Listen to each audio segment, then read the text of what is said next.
नमस्कार बच्चों। कल मैंने आपको पढ़ाया था पार्ट 3 शब्द रचना और इसमें बताया था कि शब्द की रचना कैसे होती है।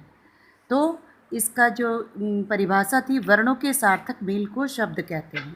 उसके बाद पढ़ाया था कि शब्द कितने प्रकार के होते हैं, तो उत्पत्ति के आधार पर, बनावट के आधार पर और प्रयोग के आधार पर। मैंने पढ़ाया कल उत्पत्ति के आधार पर। उत्पत्ति के आधार पर 4 भागों में बांटा गया। तत्सम शब्द, तद्भव शब्द, देशज शब्द और विदेशज शब्द। ये कल मैं यहाँ तक आपको पढ़ा चुकी। आज पढ़ाऊँगी बनावट के आधार पर। शब्द 3 प्रकार के होते हैं। बनावट के आधार पर शब्द का प्रकार है ना। तो रूढ़ शब्द का है, इसका रूढ़ शब्द। ये ऐसे शब्द होते हैं जिनके टुकड़े नहीं किए जा सकते। अगर इनके टुकड़े करके देखें भी तो इनका कोई अर्थ नहीं निकलता। जैसे घर, कवि, हाथी, कमल आदि। अब इनको अगर आप अलग अलग कर देंगे, घा अलग कर देंगे, रा अलग कर देंगे, तो कोई इसका मतलब नहीं निकलेगा।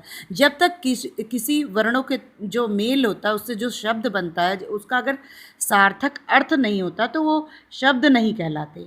तो इसमें रूढ़ शब्द में जो शब्द बन रहा है, अगर उसको अलग कर दे तो उसका कोई अर्थ नहीं निकलेगा।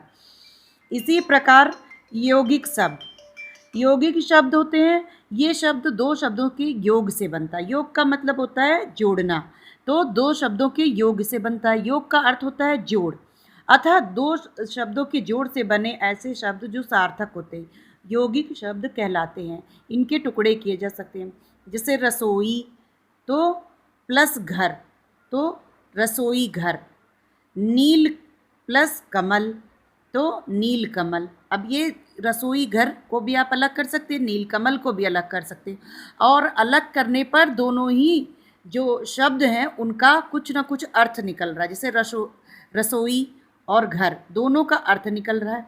नील प्लस कमल, तो ये अपने आप में अर्थ लिए हुए शब्द हैं, तो इसे कहेंगे यौगिक शब्द। रसोई घर और नील कमल जैसे शब्दों को। योग रूढ़ शब्द, ये ऐसे शब्द होते हैं जिनके टुकड़े तो हो सकते हैं परंतु उन टुकड़ों का सीधा अर्थ न निकलकर कोई विशेष अर्थ निकलता है। जैसे कि अब एक जो शब्द योग का मतलब आपका हो गया था जोड़ना, और रूढ़ का मतलब हो गया था कि जिनको तोड़ा ना जा सके और तोड़ने पर उनका कोई अर्थ ना निकले। तो यहाँ पर दोनों ही जो रूढ़ शब्द और यौगिक शब्द को बनाकर भी मिलाकर एक जो शब्द का निर्माण होता है वो होता है। जैसे नीला प्लस कंठ, नीलकंठ, नीले कंठ वाला अर्थात शिव। पंख प्लस ज प्लस पंकज, पंख का मतलब हुआ कीचड़ में और ज का मतलब हुआ जन्मा अर्थात कमल। तो दोनों का ही जो क्या है अर्थ निकला और ये शब्द का निर्माण हुआ इस शब्द का। अब इसी प्रकार हुआ प्रयोग के आधार पर शब्दों के प्रकार। अब है विकारी शब्द। इसके अंदर 2 प्रकार के शब्द आते हैं, विकारी शब्द और अविकारी शब्द। इनके रूप में लिंग, वचन तथा काल के कारण परिवर्तन आ जाता है। संज्ञा, सर्वनाम, विशेषण, क्रिया, ये 4 प्रकार के विकारी शब्द होते हैं। इनको जब भी बनाएंगे, इनमें शब्दों में जो है इनका लिंग होगा, वचन होगा, काल होगा, ये सब के कारण इनके शब्दों में जो है क्या आ जाता है परिवर्तन। और संज्ञा, सर्वनाम, विशेषण, ये किसी भी प्रकार के वो शब्द हो सकते हैं। और इन शब्दों को बनने के बाद विकार आना स्वाभाविक होता, वो उसी तरह ना हो कि अगर कोई परिस्थिति चेंज होती है तो वो शब्द भी चेंज हो जाते हैं।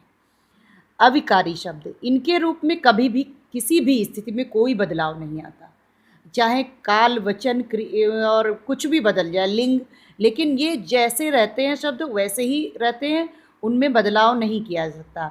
इन्हें अव्यय भी कहा जाता है। हिंदी भाषा में क्रिया विशेषण, संबंध बोधक, समुच्चय बोधक तथा विस्मयादि बोधक, ये 4 प्रकार के अविकारी शब्द होते हैं।